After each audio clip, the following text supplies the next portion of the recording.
Ini tadi kata kurba dalam ayat tersebut. Makna pertama, keluarga Nabi Muhammad SAW. Makna kedua, kata Fakhruddin Ar-Razi, bima'ana agarib, orang-orang terdekat Nabi. Orang-orang terdekat Nabi itu juga wajib kita cintai. Kata Fakhruddin Ar-Razi, agarib, terlepas ada di antara mereka punya kesalahan, namanya manusia punya salah, kecuali para nabi.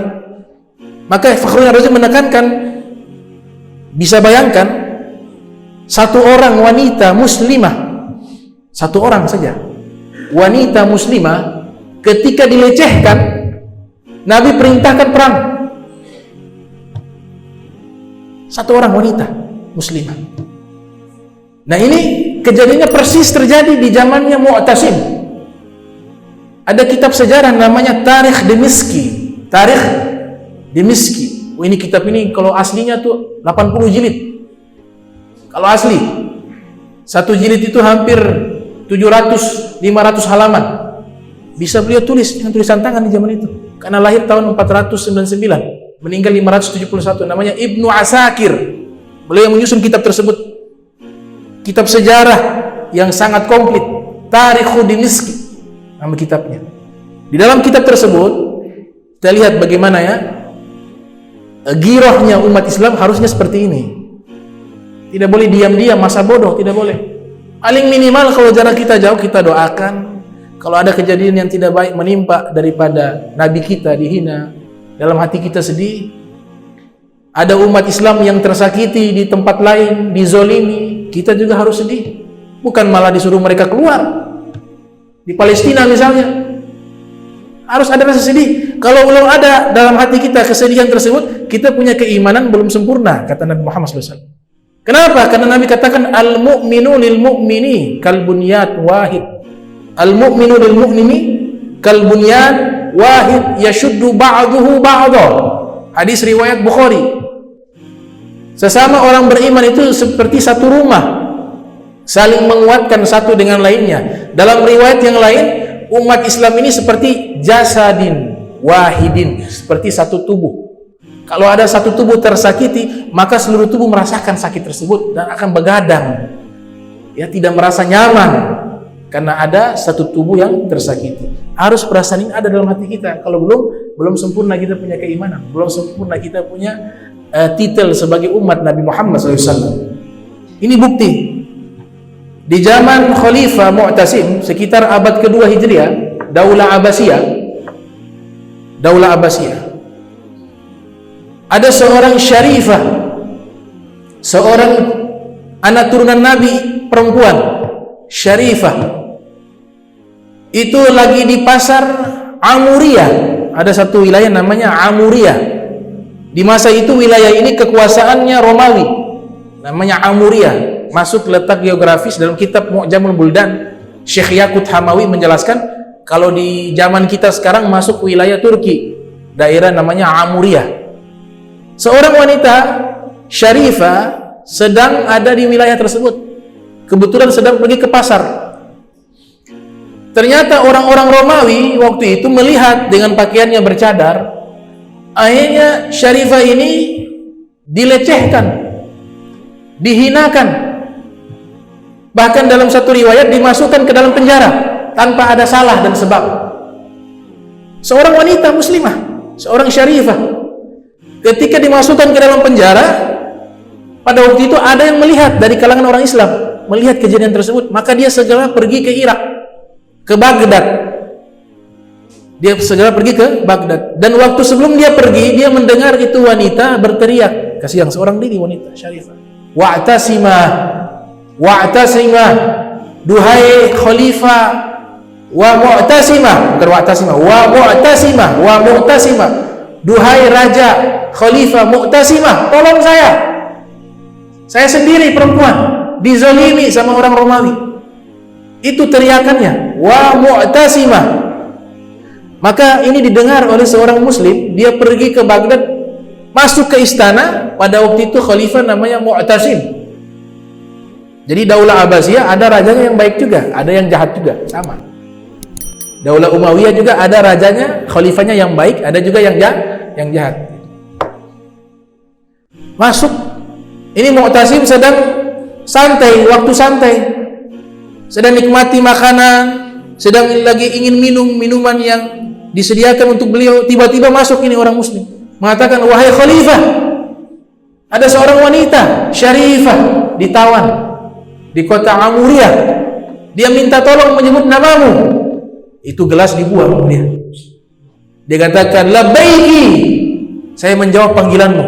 Wahai pasukan, kita berangkat ke Amuriyah. Bawa pasukan yang lengkap, senjata yang lengkap. Kita selamatkan seorang syarifah tersebut. Berangkat mereka dengan rombongan, satu orang wanita. Datang sampai di wilayah Amuriyah, dikasih surat untuk menyerahkan itu wanita. Ternyata orang Romawi, pimpinannya menolak. Akhirnya terjadi peperangan dengan waktu yang lama. Tahu korban berapa? 30.000 orang mati. 30.000 orang. Akhirnya menang. Khalifah Mu'tasim menang. Akhirnya masuk ke penjara tersebut, dibebaskan. Kata Khalifah Mu'tasim, wahai Syarifah, saya menjawab panggilanmu. Sekarang saya datang membebaskanmu. Dibebaskan. Satu kehormatan. Ya, seorang cicitnya Rasulullah SAW, Syarifah, datang dengan pasukan untuk dibebaskan. Perang terjadi, namanya Ghazwatul Amuriyah, nama perangnya.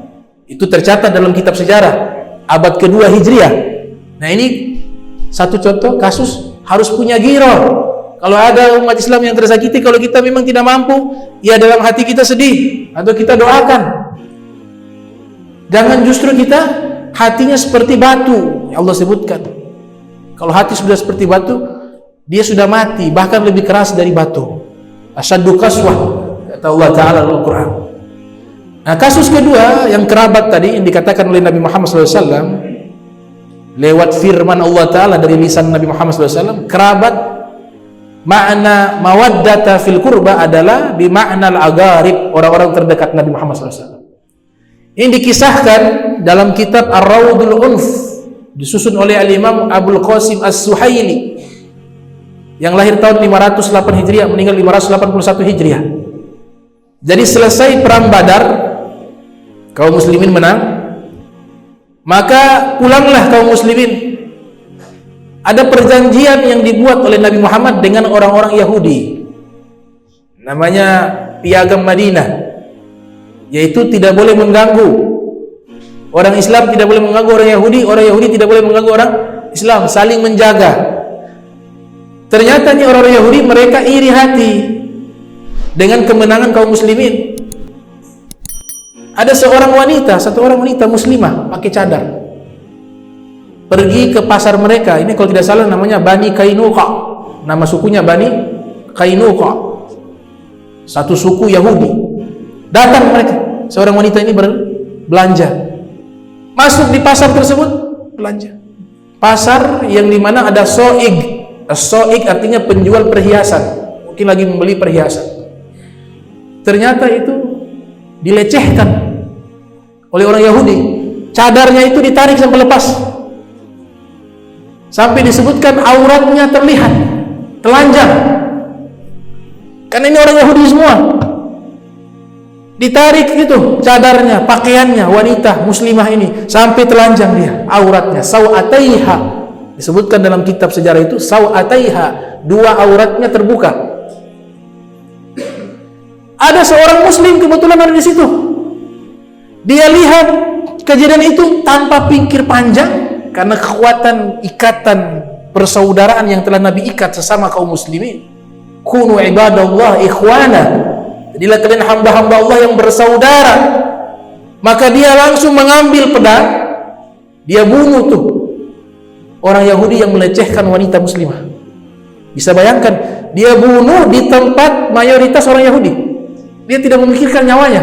Udah, ini kehormatan seorang muslimah, nyawa pun dikasih tidak apa-apa. Dia bunuh itu orang Yahudi. Ketika dibunuh, ini orang Yahudi yang ada, mereka keroyok kepada seorang laki-laki pemberani ini. Akhirnya laki-laki ini pun mati, wafat dalam keadaan syahid karena dia membela agama Allah, dia membela kehormatan seorang muslimah. Walillahil izzatu wa lirasulihi wa lil mu'minin walakinnal munafiqina la ya'lamun. Dalam Al-Qur'an, kemuliaan itu milik Allah, milik Rasulullah dan orang-orang beriman, kata Allah Ta'ala. Apa yang terjadi? Ada yang datang menemui Nabi Muhammad SAW, memberikan kabar, ya Rasulullah, diceritakan kejadian tersebut. Ini dia dibunuh karena membela seorang wanita muslimah yang dilecehkan. Apa kata Nabi?